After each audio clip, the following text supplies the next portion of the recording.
Você que tem um Peugeot 207 ou qualquer outro carro, também vai valer essa dica. São duas possibilidades de barulho, tá? Muito comum, onde as pessoas levam o carro na oficina para resolver um barulho na suspensão e acabam trocando itens da suspensão e não resolve, tá? Uma vale muito para o 206, vale para o 207 no caso aqui, que é um outro modelo de motor 1.4, mas também vale para outros carros de outras marcas, tá? Você anda com o carro e sente uma vibração quando você arranca com o carro, andando com o carro, no acelerador, no pedal, sente uma batida ali, parece um negócio batendo no seu pedal.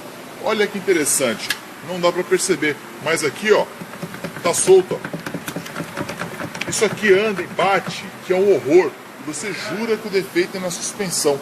Uma outra dica também para o 206 é esse sistema de fixação aqui, ó, do reservatório. Ele se solta e começa a bater aqui também, e você jura que é um defeito então da suspensão do lado direito.